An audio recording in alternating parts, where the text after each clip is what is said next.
Эфирда Саба Дулкыннары телевидениесі зәңгәр экраннар аша сезне мин Раилә Галявина сәламлыйм. Хәерле кич. Безнең бүгенге чыгарылыш студиядан әзерләнде. Телерадиокомпания районыбызда туып үскән, бүгенге көндә республикада билгеле шәхес булып җитешкән, илгә көнгә игелекле асыл ул кызлар турында үзебезнекеләр проектын башлап җибәрә. Безнең бүгенге кунагыбыз Рафинат Ясауи улы Сәләхов. Исәнмесез, Рафинат Ясауиевич? Исәнмесез, кадерле телевизор караучылар, якташлар. Әйдәгез әле иң элек тамашачыларыбызны сезнең белән таныштырып китик, безнең ал хәбәр. Рафинат Ясауи улы Сәләхов 1951 елда Саба районы Юлбат авылында туа. Гаиләдә беренче бала. Әтисе Ясауи хезмәткәр, әнисе Сәлимә укытучы була. Гармончы Ясауиның сәләте улына да күчә. Ул 9 яшьләрендә 2 рәтле гармон телләрен ярыйсы гына тарта башлый. Сатыш авылына йөреп укыган Рафинат 4нче сыйныфтан Әгерҗе районындагы Ишбубый мәктәбенә китә. Әнисе Сәлимә улын үзенең туган ягына күчерә. Шулай итеп, Рафинатның үсмер чаклары атаклы Ишбубый мәктәбендә үтә. Урта һөнәри белемне Түбән-Кама музыка училищесында ала. Үзенең сәхнә һәм иҗат эшчәнлеген 1975 елда Габдулла Тукай исемендәге Татар дәүләт филармониясында, Габдулла Рахимкулов төркемендә баянчы, концертмейстер һәм солист-инструменталист булып башлап җибәрә. Бүгенге көндә дә музыкант, композитор, педагог, җәмәгать эшлеклесе исемнәрен аклап, актив иҗат итә. Милли сәнгатьне үстерүгә үзеннән зур өлеш кертә. Менә шундый гаять талантлы, киң кырлы шәхес үзебезнең якташыбыз Рафинат Сәләхов бүген Саба Дулкыннары телевидениесында кунакта. Тапшырубыз кысаларында бүген күңелле аралашырбыз, җыр-моңнар таратырбыз. Менә бу уен коралларының ахәңен дә ишетербез. Рафинат Ясауиевич, туган яклардан, авылдан чыгып киткәнгә инде шактый еллар үткән. Яшь барган сайын Саба районы, Юлбат авылы сезнең күңелләрдә нинди хисләр уята? Шуннан да ул хисләр күрәсең кешене гомер буе озатып килә, бала чак хисләре, яшүсмер, шушында мәктәп еллары. Һәм инде менә бүгенге көндә дә без үзебезнең якларга сагынып кайтабыз, туган якларга, туган тумачалар белән аралашырга. Инде аларның балалары үсеп җитеп, оныклары хәзер үсеп киләләр. Шулай булгач, без туганлык җепләрен югалтмаска тиеш, аралашып яшәргә тиеш авылдашлар белән, якташлар белән. Һәм былай гына кайту түгел, без анда әле оештырабыз да авылдагы, үзебезнең Юлбат авылындагы тамашачылар белән очрашуларда. Мин берничә тапкыр менә соңгы елларда гына үземнең хезмәттәшләремне, мәдәният өлкәсендә эшләүчеләрне, шагыйрьләр белән кайтып анда очрашуларда оештырган идек. Менә кызганычка каршы соңгы елларда бит менә бу төрле чикләүләр, ширләр, вируслар килеп чыгу аркасында әле андый менә сезнең белән беренче очрашу үзебезнең туган якта. Әлбәттә, мондый очрашулар дәвамлы булсын. Сез туган якларда һәрвакыт кадерле, көтелгән кунак. Сезнең балачак үсмер еллары Әгерҗе районы Ишбубый мәктәбе белән бәйле. Бу җирләрне дә үзегезнең икенче туган яклар дип санамыйсызмы? Шуннан да бу инде туганнан башлап әни белән, әти белән ул якларга, әби белән бабайга кунакка кайтып йөрергә туры килде, ел сайын диярлек. Һәм инде менә 4нче классны үзебезнең Юлбат авылында тамамлагач, мине әни алып кайтып китте каникул вакытында әби белән бабайга.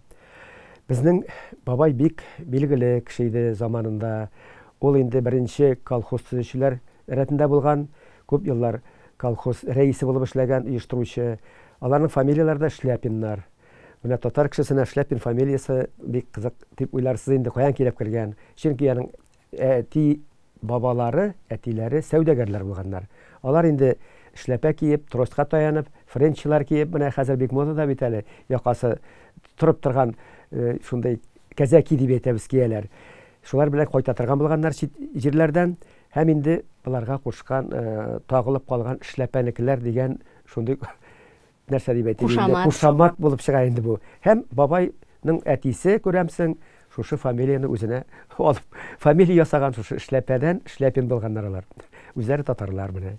Һәм инде мин анда авылда Ишбубыйга киткәч, кунакка гына дип барган җирдән 1-2 елга шунда торып та калдым инде. 5-6 классны мин Ижбубый мәктәбендә укып, әби белән бабайда торып яшәп, менә 7 класска гына яңадан үзебезнең якларга әйләнеп кайтып, сатышта 2 ел 7-8 классларны тамамлап, аннан Сабада 9-10 классларны тамамлап, менә шулай торып Казанга юл тоттым. Менә күреп торасыз, минем инде бала чактан мин ничек дип әйтим инде бер генә урында түгел, ил йөзеп йөрүче кеше булганым инде. Бер яктан бер якка, бер районнан икенче районга.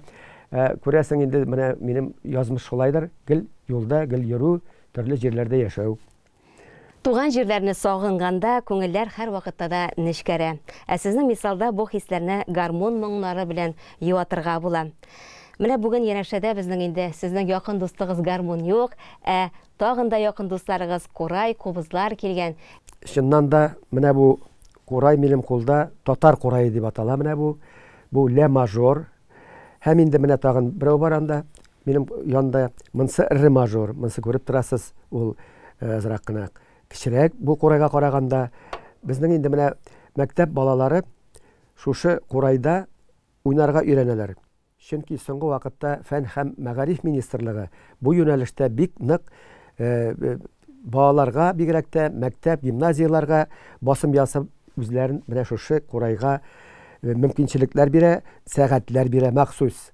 Ни өчен дигәндә бу безнең беренчедән үзебезнең татар мәдәниятен, мәгарифәтен дигәндәй үстерүдә өлешен керткән инструмент безнең әби бабалар бу курайны үзләре кура дигән үсемлектән кырда үсә ул, шуны кисеп алып ясап, курай да уйный торган булалар.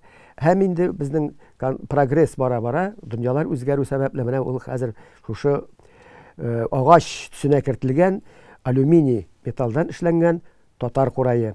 Ә безнең менә бу курайларны бик тә мәртәбәле итеп, чын профессионал дәрәҗәдә концертларда уйнарлык итеп безнең Рафаил Гыйзетдинов дигән музыкант, үзебезнең дустыбыз ясап, инде чын дәрәҗәсендә мәртәбәле инструментка әйләндерде. Һәм инде без күп кенә гимназия мәктәпләрдә хәзер әйтеп торам, мин үземдә укытам. Һәм инде шушының әле менең тагын бер ягы бар, бу безнең сәламәтлеккә бик тә файдалы инструмент дип әйтәсе килә, уен коралы. Ни өчен дигәндә, безнең тын юллары белән, үпкә, бронхлар белән бәйле бит инде тын юллары. Менә шуңа күрә бу өреп уйнау безгә нәтиҗә бирә. Менә шушы инструментны, курайны, татар курайын безнең Фән һәм мәгариф министрлыгы хуплап кабул итеп тәкъдим итә һәр бер уку йортына дисәң дә була менә мәктәп, гимназияларга. Әйдәгез әле телевизор караучы тамашачыларыбызга аларның моңнарын җиткерик әле.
Афәрин, рәхмәт.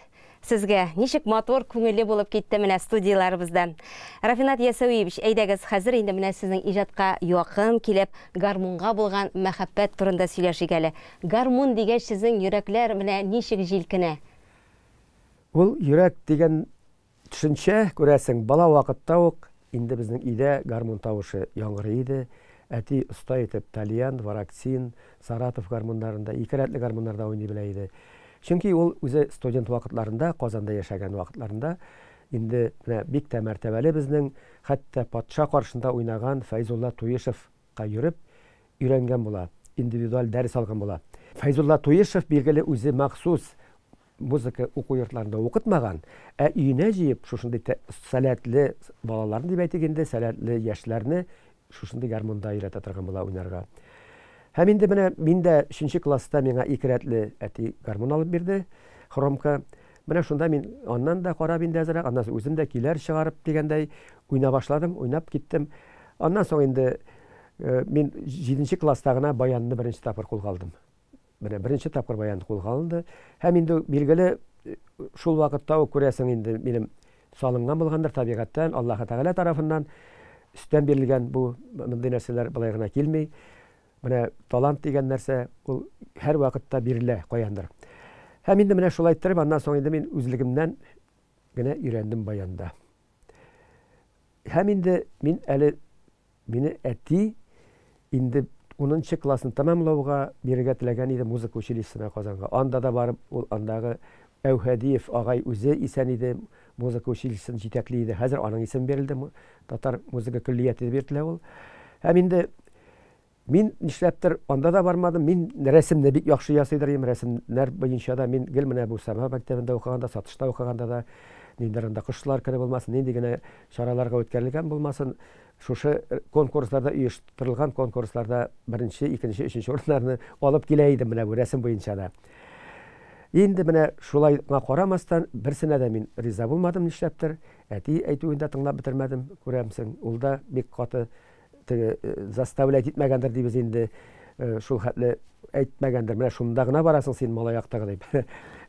Мин тоттым да үземнең иптәшләр белән сөйләшеп Казанга ГПТУ 21нче номерлы пороховой заводка әзерли торган, специалистлар әзерли торган 1 еллык училищега барып кердем. Әле беләсез моның ничек тарихы? Аның әле адресы музыкальный урамында. Үзенең менә шунда 1 ел укып, мин 2 ел заводта эшләп алдым. Ул завод инде пороховой завод имени Владимира Ильича Ленина, бик мәртәбәле завод. Ул хәзерге көндә дә эшли. Һәм инде менә шунда эшләгән вакытта, соңгы 1 елында мин барыбер дә күңел тарткан күрәсең, Бауман урамына барып таптым менә шушы боянчылар кружогы. Хәтерләмим, кайсы клубта булгандыр ул.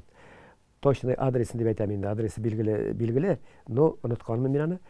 Шунда барып кердем, Валиев Вагис дигән, үзе дә Мусфакта укып йөри торган вакыты, студент кеше иде ул. Шуңа менә 1 ел йөреп мин азгына аның грамоталарга өйрәнеп, инде музыкаль грамоталарга әзерләп, уку йорты керер өчен әзерләп программа белән мин килеп кердем Нижнекамский шәһәрендә Салих Сәйдәшев исемендәге музыка училищесына. Әйе, менә сезнең гармунга, баянга мәхәббәт шул кадәр көчле булган инде. Тәвәккәл таш яра дигән мәкаль нәкъ менә сезнең турыда әйтелгән кебек. Хәзер әйдәгез менә шушы Түбән Кама музыка училищесы хатирәләрен барлыйк әле. Сезнең тәүге гастрольләргә чыккан еллар да шул вакытларга туры киләдер, шулаймы? Менә бу музыка училищесы әле ул туташтан гына аны укып бетерергә, тамамларга туры килмәде миңа. Мине 1 ел укыгач алып киттеләр Совет армиясына. 2 ел мин Мәскәүдә служить музводта, анда духовой оркестрда уйнадым мин.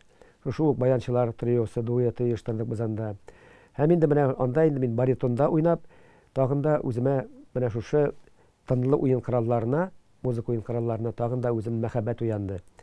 Һәм инде менә шул күрәмсең армияда миңа бик файдага гына булды. Мин аны төрле кеше төрле җирдә бит инде хезмәтне кыла. Ә менә миңа шундый бәхет туры килде. Аннан соң яңадан кайтып мин укуны тамамлап, дәвам иттереп, аннан соң инде мин килеп кердем филармониягә. филармонияға кіруінің сәбәбі тағын да ничектер туры килә бу Худайның юнәлеш бирүе микән инде. Без шушы кружокта йөргәндә Хайдар Сафин дигән яшь кенә шулай Апас районыннан чыккан, туган музыкант белән танышкан идек. Ә ул инде мин музыка училищесына киткәндә, әле ул тагын бер ел укып, Мусфакка кирип, Казанда педагогия институтына кирип, анда инде ул студент иде. Менә ул яңадан мин кайтып Казанга кайткач, аның белән яңадан очрашып, ул әйтте, менә бүгенге көнне безнең билгеле мәртәбәле җырчыбыз Абдулла Рахимкулов үзенә баянчылар эзли. Бу 1975 елның җәе иде. Менә шул вакытта мин барып тыңланып филармонияда, мине эшкә алдылар шунда. Менә шуннан китте безнең инде гастрольләр. Ул 1992 елга хәтле дәвам итте. Әйе. Менә шушы Габдулла Тукай исемендәге Татар дәүләт филармониясында сезне нинди юллар алып килгәнен инде белдек. Тормышка әзерләгән тәҗрибә мәктәбе дә мөгаен менә нәкъ шушы филармония булган инде. Димәк шулай бит. Үзе бер мәктәп инде ул, чыннан да филармония. Әйе. Улпат артистлар белән хезмәттәшлегегез турында үзегез сөйләсәгез иде. Кемнәр белән иҗат итәргә туры килде сезгә сәхнәдә? Әйтегез, булар хакында да белеп китик әле. Ой, сәхнә эшләре ул былай карап торырга артистлар чыгалар, сәхнәдә бик матур гына чыгыш ясыйлар, җырлыйлар, кайсы бии, кайсында нәфис сүз белән чыгыш ясый бит инде. Ну, былай карап торырга җиңел шикелле. Аның артында шул хәтле эш ята, катлаулы һәм бик күп үзеңнән таләпчән эш ул артист булу. Һәм бит әле алай гына да аннан соң чыгып китәсең син төрле юлларда, төрле кешеләр белән очрашу. Ә менә мин эшләй башлаган вакытта 70 елларда әле мондай җылы автобусларда юк, җылы клубларда юк, клублар агач.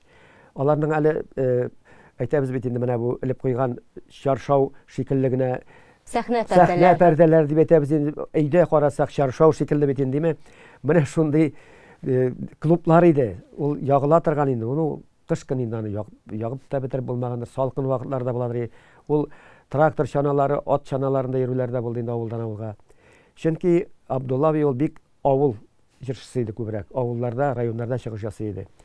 Билгеле аннан соң инде Флюра Сулайманова белән тагын бер ел яшәп, эшләп анда филармониядә эшләп, аннан соң инде без Зөһрә Сахабиева белән әле оештырганнар иде. Хайдар Бигичев үзләренең семья ниләре булды, шушы филармония аша да опера балет театры аша бер ярты ел. Венера Шариповалар эшләп, мин аннан соң 1981 елны Илһам Шакиров группасына килеп кердем. Менә шушы бергә укыган Хайдар Сафин, Апас җегете, инде ул да институтны тәмамлап, шушы ук филармонияга килде. Һәм ул эшли башлады, башта Әлфия Залова белән, һәм инде менә Илһам абыйга нидер сәбәпле 1980 елларда аның группасы, Идел ансамбле бар иде. Ул таралды. Таралды дип инде алар инде эшләгәннәр 10 елдан артык бергә. Аларның кайберләре семья коргандыр, анда төрле сәбәпләр, кайсы укырга кергәндер. Менә шуңа күрә анда безгә мәдәният министрлыгы һәм филармония җитәкчеләре аңа Илһам абыйга тәкъдим иткәннәр, үзенә ничектер эш баян тәкъдим иткәннәр, эшләргә эш баян белән, баянчылар белән. Ә инде һәм 5-6 гына кешедән торган бәлки ансамбль оркестр оештырырга. Ну, ул билгеле эш баянны сайлаган, шулай итеп менә без Хайдар Сафин, мин Рамил Курамшин, шушы беренче триолар булып эшли башладык шушы Илһам абый группасында. Һәм инде мин бер кая китмичә 12 ел буена 1992 елга чаклы ул пенсияга киткәнче Илһам абый белән эшләдем, билгеле. Хайдар Сафин ул 2 елдан соң семья корып, укыту эшенә күчте. Аннан соң әле тагын анда 4-5 баянчы килеп, Каныс Сайфуллин да 1-2 ел эшләп китте. Менә шулай итеп Ирек Галимовлар эшләде анда.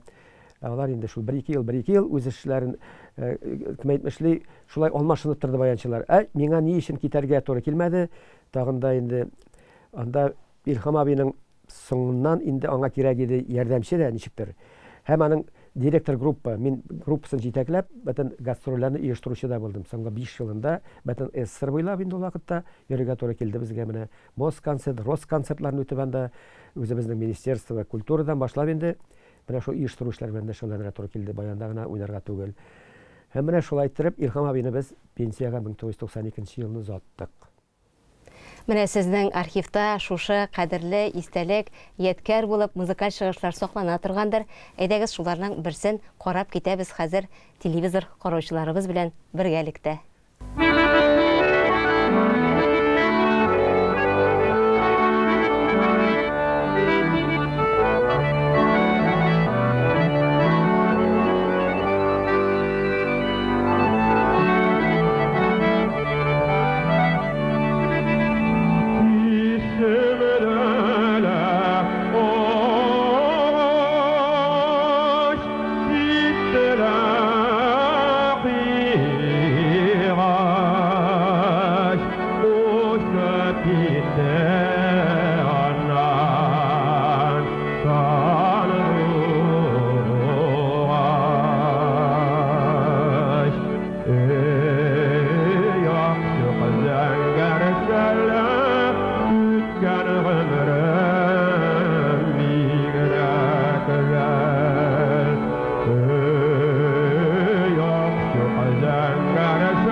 Үзебезнекеләр дип исемләнгән тапшыруыбызны дәвам итәбез. Безнең бүгенге кунагыбыз Рафинат Ясәви улы Сәләхов.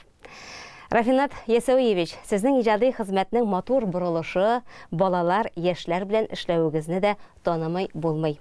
Яңа буын талантлар үстерүдә сезнең өлеш бехисап зур.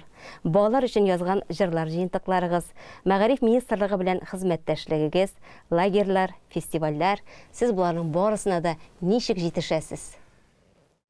Шуннан да бу менә безнең инде күрәсең яшәеш дип әйтик инде. Дәвамы шулай бара, бер этаптан икенче этапка күчә күрәбез. Менә бу мин Илһам абый белән инде саубуллашканнан соң, саубуллашу да булмады. Без ул соңгы көннәренә хәтле бергә булдык барыбер дә, аралашып яшәдек. Кирәк вакытта Рөстәм Валиев килеп уйныйдыр яңа, ки шундый концертлар буладыр, кыска гына чыгышлар ясаулар буладыр безнең. Кирам Сатиев та һәм мин дә менә без аның янында булдык. Барыбер дә минем бу 2000нче еллар башында минем әле тагын бер дустым бар, Тәлгат Вәлиев композитор. Ул балалар белән гомер буе 65 ел менә эшли балалар белән. Һәм инде ул миңа тәкъдим итте, синең инде җырларың да бар хәзер балаларга багышланган, балалар темасына дип әйтте инде. Һәм инде сиңа балалар белән дәшләргә кирәктер мөгаен. Үзеңнең опытыңны инде, үзең тәҗрибәңне син бирергә тиеш киләчәк буынга да. Менә шулай итеп мине ул җитәкләп дигәндәй алып барды Казан шәһәре, Киров районы елга аръягы балаларга өстәмә белем бирү үзәгенә. Заречье инде русча әйтсәк. Һәм менә шунда мине Мәдинә Хәйруллина дигән анда җитәкче бар иде. Үзебезнең милли бүлекне җитәкли торган шул Заречьеда. Шул мине үзенең эшенә, командасына кабул итеп, музыка буенча җитәкче итеп алды. Һәм менә мин анда эшләп киттем. Билгеле эшләгәндә инде без беренче көннән үк, беренче елдан үк дип әйтик, мин шул параллель лагерьларда да эшли башладым. Анда Мәгариф министрлыгы оештыра торган җәйге лагерьлар бар иде. Хәзер дә баралар билгеле. Ул дуслык сменалары ул бер 20 генә көн бара. Ул бөтен Рәсәйдән җыелган татар балалар өчен оештырылган смена. Менә шунда без инде билгеле төрле чаралар үткәреп алар белән тел дәресләре дә үткәрәләр, анда махсус укытучылар килә. Мин алар белән дә эшли башладым җәй көннәрендә. Менә шунда без инде төрле конкурсларда татар кызы булмасына, татар җегете шундый конкурсларда яшай иде. Һәм инде үземнең җырлардан аларга өйрәтеп җибәрә башладым мин. Төрле якларга җырны алып китәләр, өйрәнәләр, үзләрендә җырлыйлар. Һәм инде шуның белән икенче килгәндә танып, аларның җитәкчеләре минем белән исәнләшә башлады, күрешә башлады. Һәм шулай итеп мине читтә дә белә башладылар дип әйтәм инде менә бу балалар җырлары белән дә. Әле мине шуңа күрәдер инде әле балалар композиторы дип тә йөртәләр. Чөнки балалар өчен күбрәк эшләгәч соңгы вакытта минем 80 җыр язылды балалар өчен. Һәм инде менә шунда миңа башка килде шундый фикер, шушы дуслык сменасында нишләп оештырмаска дуслык җире дигән фестиваль, конкурс. Ул вакытта инде ул Төбәк-Ара дип атала иде, межрегиональный фестиваль. Һәм 4-5 тапкыр мин ул фестивальне менә анда эшләгәндә үткәреп йөрдем инде, үткәрә башладым. Һәм инде алар лауреатлар булып китә башладылар анда үз якларына. Анда менә аннан соң инде мин мөрәҗәгать иттем Фән һәм Мәгариф министрлыгына. Мин әйтәм шушы фестивальне мин әйтәм югалтмыйча тагын да үстерергә иде.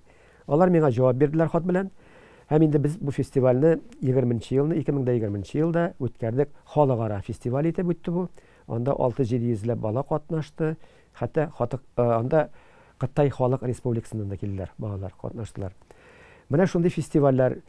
Менә безнең инде бу фестивальне югалтасы килми. Шуады күп ниләрдән, регионнардан дип әйтәбез инде, районнардан да хатлар, хәзер SMS-лар гына җибәрәләр бит инде. Сорап яңадан сорыйлар инде менә шундый фестивальләр булыр микән. Чөнки ул бик тә шундый домашняя обстановка дип әйтәбез бит инде, үзебезчә үткәрелде 180-нче полилингваль гимназиядә.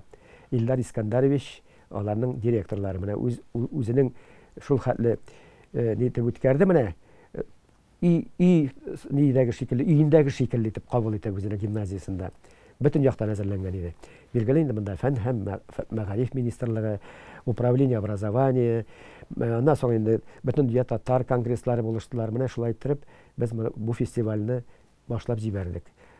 Әлбәттә, әйе, бу зур көч таләп итә торган проект югаларга тиеш түгел.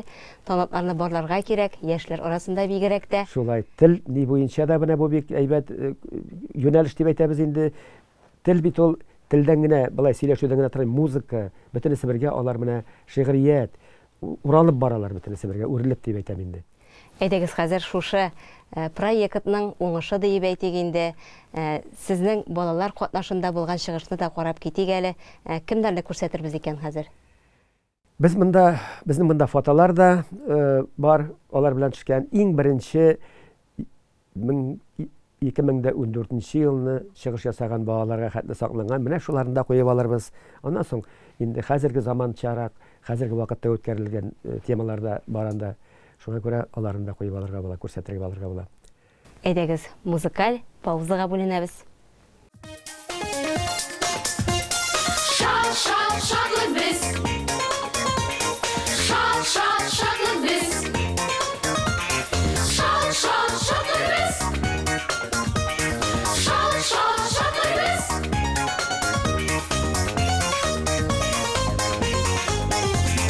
Тисәмбез, милләттәшләр, сәламлибез без сезне. Шатлык алып килдек сезгә. Без бит шатлык кемеш, шатлык без җырлыйбыз да бибез. Шатлык без җырлыйбыз да бибез. Güzel татар телебезне, данлы татар телебезне зурлыйбыз, кадерлибез. Güzel татар телебезне, данлы татар телебезне зурлыйбыз, кадерлибез. Шатлык без. Шатлык без. Шатлык без. Шатлык без.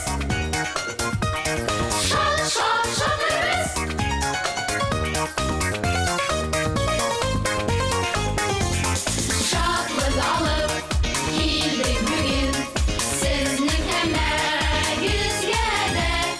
Бергәләп бүген ашарбыз, бик рәхәт булыр безгә. Шатлык без җырлыйбыз да бибез. Шатлык без җырлыйбыз да бибез. Güzel татар телебезне, данлы татар телебезне зурлыйбыз, кадерлибез. Güzel татар телебезне, данлы татар телебезне зурлыйбыз, кадерлибез. Төркемебез безнең шатлыклар ләшәбез. Әйдәгез, дуслар, бергәләп. Әйдәгез, дуслар, бергәләп. Җырлыйбыз да бибез. Уйныйбыз да, көләбез. Барыбызга бәхет теләп. Шатлыклар ләшәбез. Шатлыклар ләшәбез.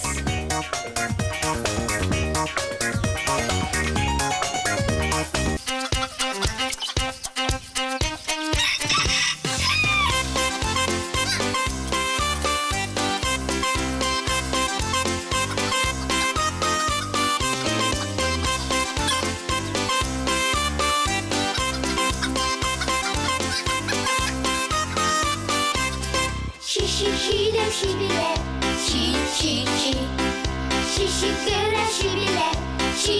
Şi. Yanlı şibiler, şıp. Sili şibiler, şi. Yanlı şibiler, şıp. Sili şibiler.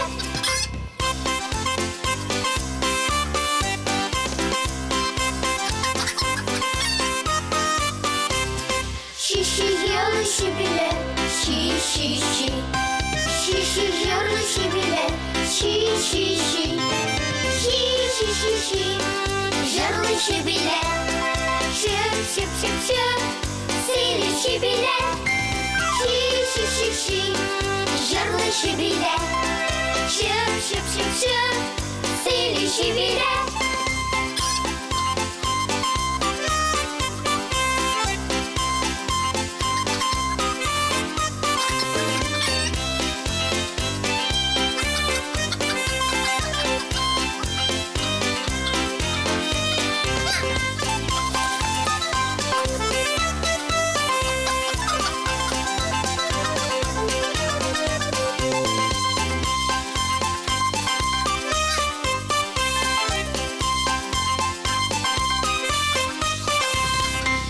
Şişirip şibiler, tutal sesiyle neler. Ağlar bir çeşidigen, yalnızca bir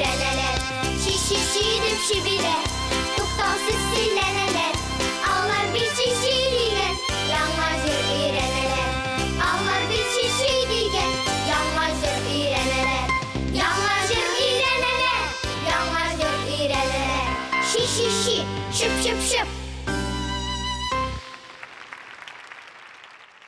Балалар чыгышын күзәтү шундый күңелле, алар шундый матурлар. Әлбәттә, инде менә бу киң колачлы проектның алга таба да дәвамлы булуын теләп калабыз. Рафинат Ясауиевич, җыен фонды эшчәнлегендә сезнең исемне шулай ук күрәбез без. Һәм инде менә әлеге фондның татар телен, мәдәниятен саклау, үстерүдәге әһәмияте нидән гыйбарәт? Менә бу җыен фонды дигәндә, ул моннан 30 еллар элек безнең академик, тарихчы Миркасим агай Усманов, Разил Вәлиев, шагыйрь, аннан соң Дамир Сиражиевлар тарафыннан башлап җибәрелгән фонд була ул. Оештырып җибәрелгән була. Һәм инде ул менә Илһам аби белән мин бергә эшләп кенә түгел, мин бәхетле әле аның иҗатын барлаганда кеше буларак. Ни өчен дигәндә, 2005 елларда, ул вакытта бик зур датлы еллар иде ул. Казанның 1000 еллыгына әзерләнәләр иде үткәрергә. Илһам абиның 70 еллыгы тууына әзерлек башланды 2004-3 елларда. Һәм шунда мин җыен фондына баргач, миңа тәкъдим булды шунда бергә алар белән эшләргә. И мин Илһам абиның иң якын кешеләрнең берсе буларак, бергә эшләгән кешеләр буларак, аның турында белгәннәрне, иләрне бөтенесен бергә барлау, аның аңлаттылар иҗатын барларга кирәк булачак. Чөнки әзерләнә башлады китап, аның турында китап альбом чыгару безнең хөкүмәт тарафыннан расланды. Шулай итеп, менә без аңалдык җыен фонды белән бергәләп. Һәм инде мин ел ярым миңа утырга туры килде шушы радио, телевидение, библиотекаларда, консерваторияларга барып, музыка училищеларында информация җыярга Илһам аби турында. Һәм инде аннан соң инде шушы җыйган материалларны без туплап, китап бик тә мәртәбәле, шундый массивный дигәндә китап туды безнең беренче китап, ул Финляндиядә чыгарылды. Илһам Шакировка багышланган. Һәм инде аның артында ике беркетелде, ике диск. Берсе аудио, берсе видео. Менә ул дискларны мин эшләдем инде. Аннан соң хронологик тәртиптә җыйдым мин аның кайсы елларда язылган җырларын. Шул китап артында теркәлде. Анда фотографиялар, анда бик шундый бик тә саллы китап булып чыкты ул, татарча әйтсәк. Аннан соң инде яңадан 5 ел үтүгә, яңадан ничектер шушындай фикер булды, фикерләү, тагын Илһам Шакиров турында яңартып, шушы китапны тагын да чыгару. Анысы инде татар, рус, инглиз телләрендә чыгарылды, үзебезнең Татарстан китап нәшриятында. Һәм ансында да инде катнашырга туры килде, шулай яңартыбрак. Анда музыка өлкәсендә иде, анда яңадан яңа төрле шәхесләребезнең Илһам аби турында фикерләүләре, анда төрле тарихи мәгълүматлар тупланды. Менә шулай итеп икенче китабы да туды. Аннан соң өченче китабы да чыкты. Анысы инде 80 яшьлегенә багышлап чыгарылган иде. Менә шулай итеп Илһам абиның 85 яшендә дә чыгарылды. Анысы инде соңгы елга озатуы булды. Менә шундый 4 китабында катнаштым мин чыгару структураларында дип әйтегәндә. Җыен фонды безнең ул аның эше күп кырлы. Анда шәхесләребез дигән безнең сериал бара, китаплар чыгару, анда 100дән артык тупланган иде. Ул вакытта 100дән артык, хәзер тагын да күбрәктер, төрле Татарстанда һәм безнең Казанда яшәп киткән мәрхүм булган инде шәхесләр.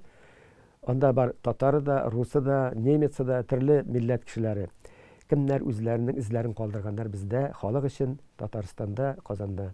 Менә шундый җыен фонды. Һәм инде безнең библиотекалар, театрлар белән эшләү, алар белән тыгыз мөгамәләдә булу җыен фондының аның үзенең төп эше. Менә мин анда 10 елдан артык эшләдем, директор урынбасары булып, хәзер мин калдым инде. Анда аларның шул ук җыен фондының әгъзасы. Шушы оештыру эшләре һәм мәдәният өлкәсендә мин анда эшләр алып барам. Чыннан да сез бик киң кырлы шәхес, бик оештыру сәләтенә ия. Сезнең турында нәкъ тә менә афарин дип кенә әйтәсе кала инде безгә.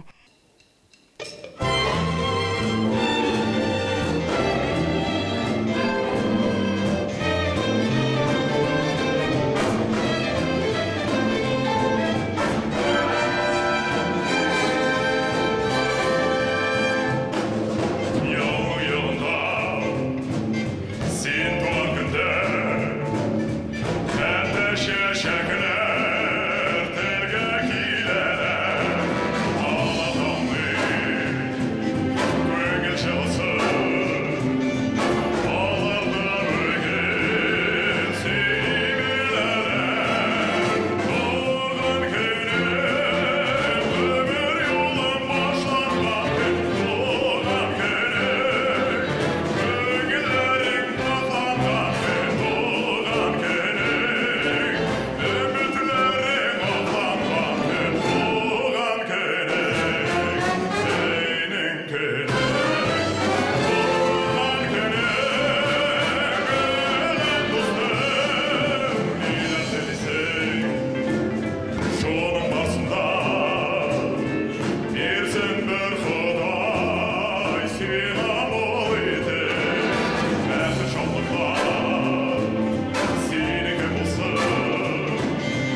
әле тагында бар бит безнең хәвәскәр композиторларны барлаучы, нәкъ тә менә барлау дип исемләнгән Исеменә җисеме туры килә. әйе, оешма дип әйтик инде. Менә аның белән дә таныштырып китсәгез иде безне. Музыкант дусларны кайлардан барлыйсыз? Менә аларның кайсылары сәхнәдә иҗат итеп кала? Әйе, менә бу бик тә мәртәбәле һәм кирәкле сораудыр сезнең тарафтан. Сез дә үзегездә бик тә мәгълүмат җыйган кеше булып чыгасыз, үзегездә Без барлаучы. сезне бик өйрәндек инде. Барлаучы булып чыгасыз, әйе бит. Әйе, менә бу инде барлау шулай ук 20 еллап оешканына, аны безнең мәртәбәле композиторыбыз Риф Гатауллин оештырып җибәрде, беренчеләрдән булып. Һәм инде ул һәр ел булмаса да төрле фестивальләр, конкурслар үткәрелә менә шушы барлау тарафыннан. Аларның да шушындай куелган алда үзләренең цель, задача дибез бит русча әйтсәк, алга тагын инде эшләргә планнар төзелгән. Хәзер алар менә беренче китапларын чыгардылар инде, берничә китап чыккан да, бөтен менә алар бит барлау Татарстандагы һәвәскәр композиторлардан түгел, бөтен дөньядагы һәвәскәр композиторларны барлау бар анда. Ул бөтен дөнья. Шуңа күрә кайда гына яшәп ятмасын татарлар, алар белән элемтәдә булу, аларны барлау, аларны чакыру. Менә мин үземә катнашырга туры килде. Шушы 2005 ел булды микән ул, мин лауреат булдым. Шушы конкурста без онлап кеше лауреатлар булдык. Безнең җырлар яңгырадан да. Һәм инде менә анда инде без шуннан соң менә әле конкурслар ничә ел менә үзе көтәбез. Әле конкурслар булганы юк. Ни дисәгез, сәбәпләре төрле. Анда җыена антология әзерләнә, чыгарылга, нәшр ителергә. Менә аның хәзер эшләп бетерәсе бар инде. Аны Риф Гатауллин аның артыннан бик нык шулай ук йөри. Булышырга кешеләр дә бар шикелле, булышучылар да бар анда. Менә хәзер шуны төгәлләп чыгарып алса инде ул барлау өчен бик тә мәртәбәле эш булыр иде. Бу моны безнең хөкүмәт тә хуплады, Министерство культуры, Мәдәният министрлыгы да. Һәм Аллаһ бирсә, инде быел бәлки ул да дөнья күрер. Менә ноталар буенча безнең инде китап чыкты. Сиңа нинди җыр кирәк дигән китап дип аталды ул. Анда да минем берничә җыр кирде. Менә шул пока менә хәзергә шундый диләр барлау. Бик ерактан, койлардан кемнәрне барлаганыгызны исегезгә төшерә алмыйсызмы? Монда менә ничек кенә дип әйтергә. Анда төрле илләрдән дә бар. Исемдә түгел минем. Аналарның билгеле сүзлекләре бар, аларның списоклары бар. Аны карарга кирәк, махсус. Безнең анда Саба районыннан да кергәндер кешеләр бар. Һәвәскәр композиторлар кирде. Бу татар гына да булмаска мөмкин. Татар, Татарлар гына Керәшен татарлар инде бар, татар. Монда татарлар өчен генә монсы. Татарлар Только монда только татарлар гына. Һәм инде менә әйтеп киттем бит, мин анда лауреат булдым. Һәм мин инде үзем композитор буларак инде, һәвәскәр композитор буларак иң беренче мин булдым Мәскәүдә 2002 ел иде бугай ул. Дәүрүз моңнары дигән конкурс булды, фестиваль. Менә анда мин яшьлеккә кайту дигән җыр белән лауреат 3нче премияны алдым. 3нче премияны биргәннәр иде миңа. Һәм аннан соң инде тагын балалар өчен 3нче-4нче елларда 2003-4нче елларда Чаллыда үткәрелә торган бик мәртәбәле конкурс. Анда 2 ел рәттән мин лауреатлар булдым. Алифба дигән җырлар белән балалар өчен җырланган. Һәм инде тагын берничә җыр белән. Менә шулай итеп, соңгы елларда инде менә сугышның тәмамлануына ничәдер 65 ел булды микән, шул вакытта лауреатлар Казанның 1000 еллыклары менә шундый конкурсларда катнашып, һәм соңгы 4-5 ел тагын һәр елны нәрсәдер эшләргә тырышам үземдә. Шу лауреат булу гына түгел монда, менә шушы фестиваль конкурсларда катнашып, ул сиңа ничектер стимул бирә. Тагын да иҗатка, яшәргә дип әйтик инде. Менә ул минем өчен, мин көрәшче кеше дип алар идем, мин көрәшүчән. Мин үземә җиңел юл сайламыйм, авыррак юллар сайлыйм. Бер кайчанда барып, миңа моны бирегез әле, миңа шулай, миңа мондый звание кирәк, нәрсә кирәк дип сорап алган булмады бер кайчанда. Сез иҗатта бик тә тынгысыз кеше һәм үзегезнең әйләнә тирәдәгездә кешеләрне дә тынычлыкта калдырмыйсыз, аларны һәрвакыт кайнатып, иҗатка тартып яшисез дигән фикер кала инде бездә. Мәҗбүри итеп түгел, кызыксындырып, һәм инде аларны күрә белеп, аларны үз тирәңгә җыя белеп, үзең дә алар тирәсендә булып, бер команда булып эшләүдә менә безнең бөтен көч. Рафинат Салаховның жырларын башкаруучылары арасында диапазоннары бик зур. Әлеге күргәнегезчә, балалар жырласа аның жырларын шулай ук инде зур исемнәргә лаек булган, танылган жырчылар да башкара. Шуларның берсе эстрадабызның, татар эстрадабызның йолдызы, татар жыры 2010 Алтын Барс премиясе лауреаты Илназ Бах. Һәм баянда Айнур Муратов, татар моңы конкурсы лауреаты. Һәм әлбәттә Рафинат Салахов. Хәерле кич, кадерле дуслар, кадерле тамашачылар. Чын күңелдән бик шатбыз шушы кичәдә катнашуыбызга, булуыбызга. Һәм шушы форсаттан файдаланып, Рафинат әфәндис чын күңелдән шушы залда утыручылар исеменнән, бөтен артистлар исеменнән һәм шәхсән үзебезнең гаилә исеменнән озын гомер теләп, бүгенге олуг бәйрәмебез белән котлыйсын килә. Тагы да шулай итеп безнең халыкны, безнең милләтне үзегезнең җырларыгыз, иҗатыгыз белән сөендереп, бергә яшәсәк дигән теләктә калас килә. Рафинат Салахов иҗат иткән, Мөдәррис Шакиров сүзләренә иҗат иткән җырларның берсе Арча ягым, туган ягымдагы авылым һәм инде әлбәттә шушы елгага исем биргән Ашытым дигән җырны сезгә багышлап, сезгә җиткерәсе килә. Рафинат Салахов.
Ильназ Бах, Айнур Муратов, Рафинат Салахов.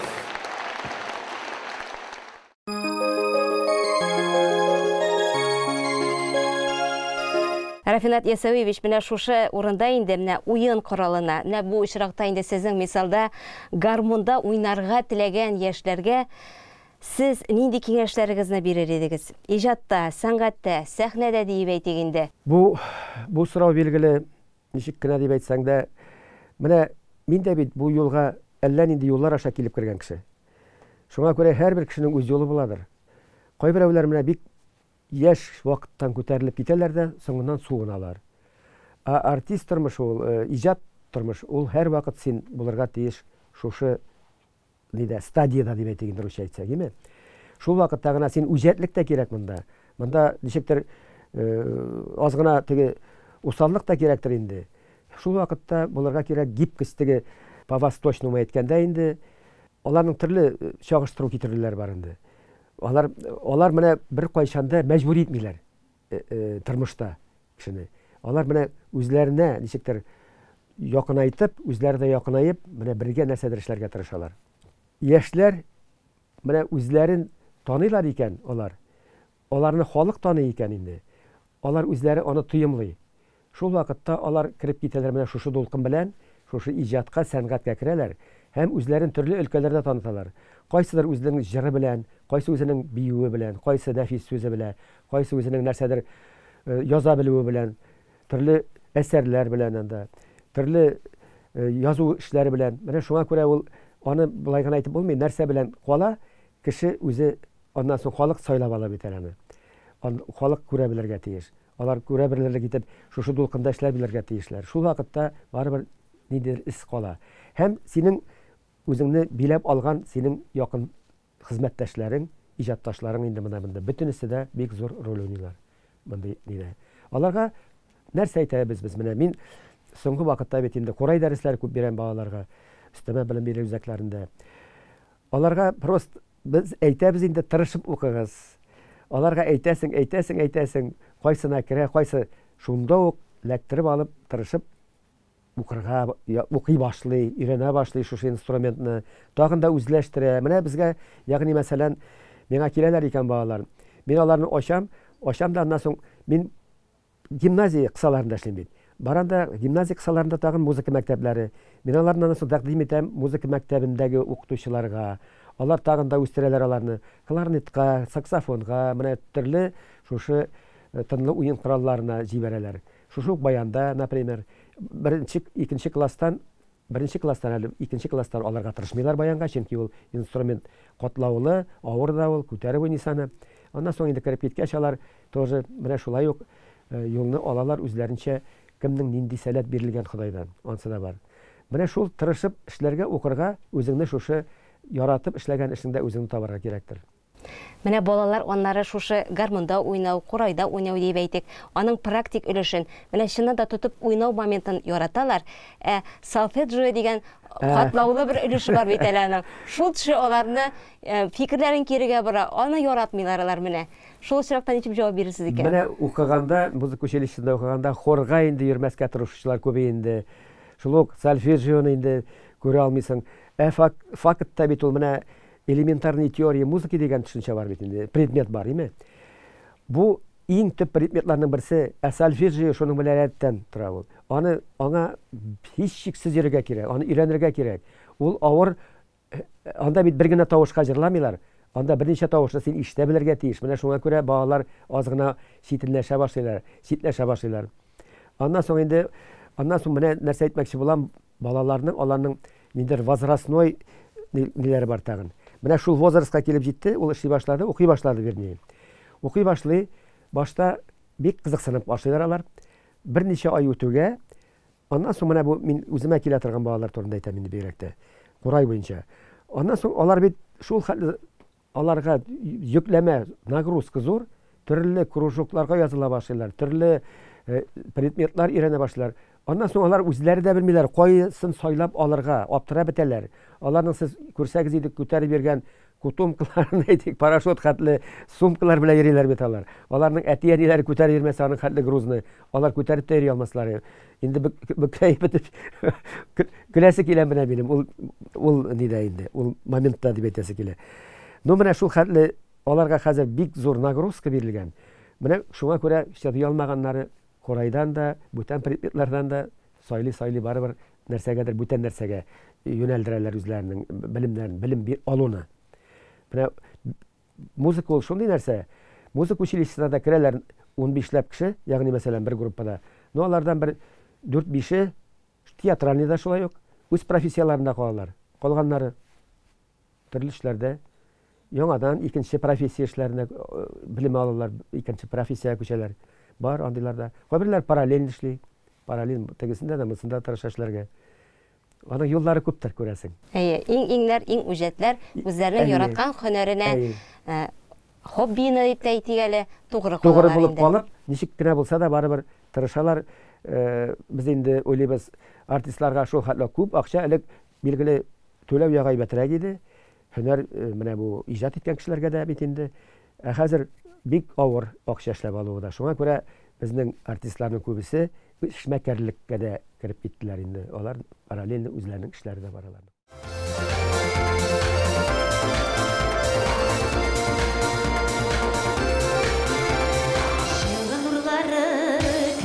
Кояшның сәлемлегізні қадірләрден яшик сүйенді уйнап һәм күліп жырлап яшәргә җиргә без килгән яши белеп җирдә яшәсәң сөя белеп әгәр сөйлсәң елмаеп сиңа көткән бәхетең кояш кебек балкыр фәридән яши белеп җирдә яшәсәң сөя белеп әгәр сөйлсәң елмаеп сиңа көткән бәхетең кояш кебек балкыр фәридән килгәнбез икән җиргә яшәргә шатлык чәчәген кирәк чәчәргә бүләк итәрбез аның бәйрәмен bizler өчен дуслар бәйрәме яши белеп җирдә яшәсәң сөя белеп әгәр сөйлсәң елмаер сиңа көткән бәхетең кояш кебек балкыр фәридән яши белеп җирдә яшәсәң сөя белеп әгәр сөйлсәң елмаер сиңа көткән бәхетең кояш кебек балкыр фәридән тыңлап сандугач тургай моңнарын каршы алыйк гомер таңнарын юлдашым булса шатлык һәм җырлар җирдә яшәүе күңеллеме дуслар әлбәттә күңелле дуслар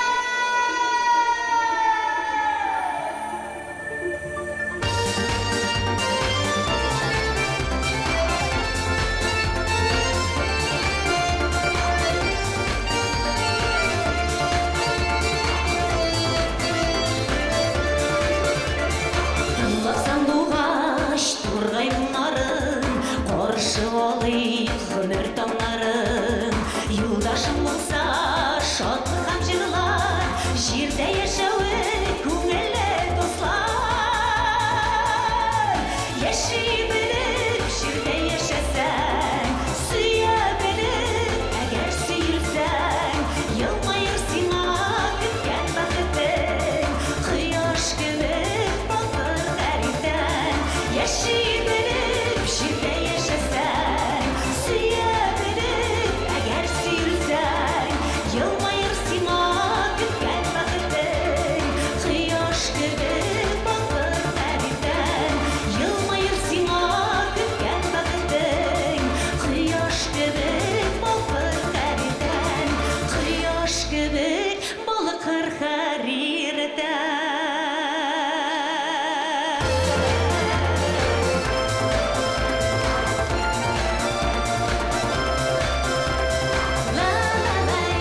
зур рәхмәт, дуслар. Лилия Моллагалиева.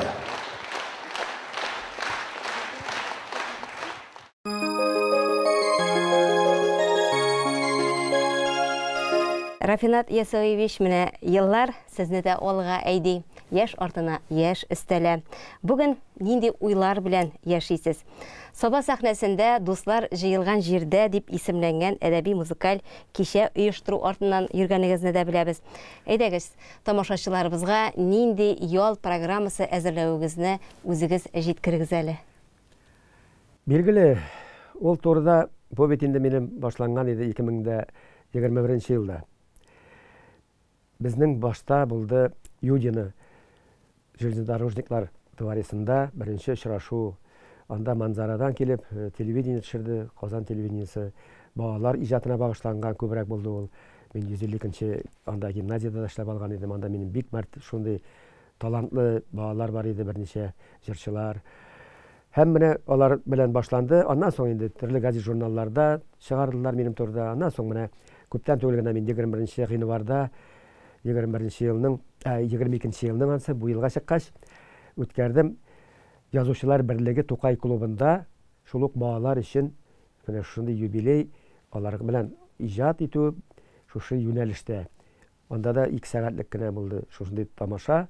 Бик күңелле генә килә алган кешеләр килделәр, байтак кына кешеләр килделәр. Ул балалар өчен инде билгеле темасы. Менә инде хәзер уйладык та бергәләшеп киңәшләшкәннән соң, безнең Раис Нургалиевич белән дә киңәшләшкәннән соң инде нишләп әле үзебезнең туган якта менә бу минем инде шушы юбилейны үткәреп алмаска, билгеләп үтмәскә. Ул инде билгеле иҗат һәм тормыш юлы дип аталды бит инде аның һәм әдәби музыкаль кичә. Мин анда үзем генә күренергә тырышмыйм. Мин үзем ничектер читтәрәк калырга да тырышам әле. Чөнки мин шул хәтле күп җырчылар, башкаручылар да чакырмыйм Казаннан. Без җыярга булдык монда Саба районыннан үзебездән чыккан һәвәскәр композиторларны. Алар кайда яшәп иҗат итүләренә карамастан, аннан соң үземнең дус булып йөргән тагын шундый шәхесләрне, кайсы художник аның, кайсы язучы, кайсы ниндидер должностьта менә шу, кайсы беренче Татар конгрессыннан кешеләр кайтачак, язучылар берлегеннән Рифат Джамал, чыгышы буенча Арча җегете. Менә безнең якташыбыз рәссам, бик билгеле рәссам ул, Шәмәрдән дә туып үскән Мөдәррис әфәнде, ул кайтачак. Һәм инде безнең корреспондент шәһәри Казаннан Рәсимә кайта. Һәм инде тагын минем племянник дип әйтим инде, Рөстәм Гайзуллин Тинчурин театрыннан менә ул алып бара иртәнге шәйләрне, театрда уйный бит инде, театр актеры, ул да кайтачак. Рәшит Сабиров, мәртәбәле безнең нәфис сүз осталары. Һәм Зөлфир әкәй дип без алардан батыл ясап чыгарачакбыз сәхнәгә. Бар инде менә шундый Бөтенсенне дә ачып бетереп булмый. Бөтенесен ачып бетермим, ансын килгәч карарлар килгән кешеләр. Һәм менә шундый хыял белән яшәп, шуның хыялны тормышка ашырга йөреш бу көннәрдә. Сезнең янында да шуңа күрә менә шундый мәртәбәле җегетләр, кызлар янында мин бүген утырам, сөйләшеп, сезнең белән гәпләшеп. Әлбәттә, 31 март көнне без Саба дулкыннары телевидениесен караучыларына һәм гомумән тамашачыларның һәммәсен дә шушы дуслар җыелган җирдә дип исемләнгән әдәби музыкаль кичәгә дәшеп калабыз. Аның төп герое дип әйтик инде, безнең якташыбыз Юлбат авылыннан педагог, музыкант, киң кырлы талант Рафинат Сәләхов булачак. Рафинат Ясауевич, сез безнең үзебезнеке булуыгыз белән без инде әлбәттә чын мәгънәсендә горурланабыз. Саба җире татар дөньясына гаять талантлы моң иясе үстергән икән бит дип әйтәсебез килә. Һәм шулай дип әйтергә хакыбыз да бар. Аягыз, кул артыгыз җиңел булсын һәм сезнең арттан тагын да талантлы яшьләр үссә иде. Үзегезгә нык сәламәтлек һәм инде тынгысыз сәхнә тормышы, ямьле сәхнә тормышы дип әйтик әле теләп каласы килә. Һәм бүгенге тапшыруыбызда кунак булып катнашканыгыз өчен ихлас рәхмәтләребез барып ирешсен. Исән сау булыгыз. Тагы да күрешүләр насыйп булсын. Бүгенгә сау булыгыз. Сезнең үзегезгә рәхмәт. Саба дулкыннары исеме астындагы менә шу радио, телевидение дә эшләүчеләр, җитәкчеләр һәм безнең инде якташларга, райондашлар, авылдашларга барысына һичшиксез бик зур рәхмәтләр әйтәсе килә минем чын күңелдән. Һәм инде мин уйлыйм, әле ул рәхмәтләрне без үзебезнең бу юбилей сәхнәсеннән дә җиткеребез. Рәхмәт. Сау булыгыз.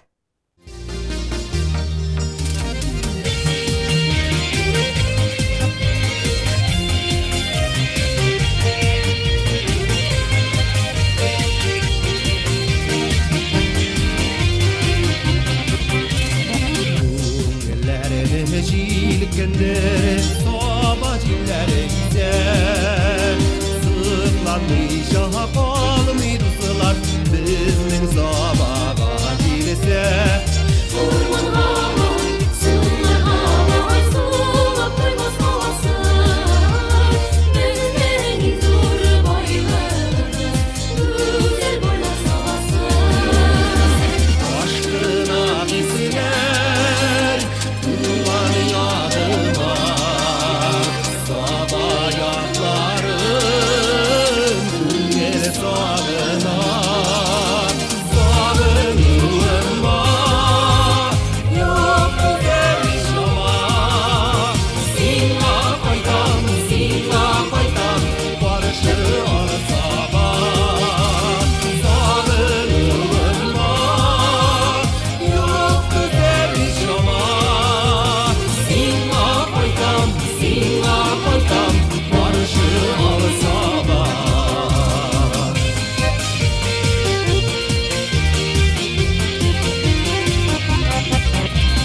Жырлап аккан чишмәләрнең ишеп туймам суларын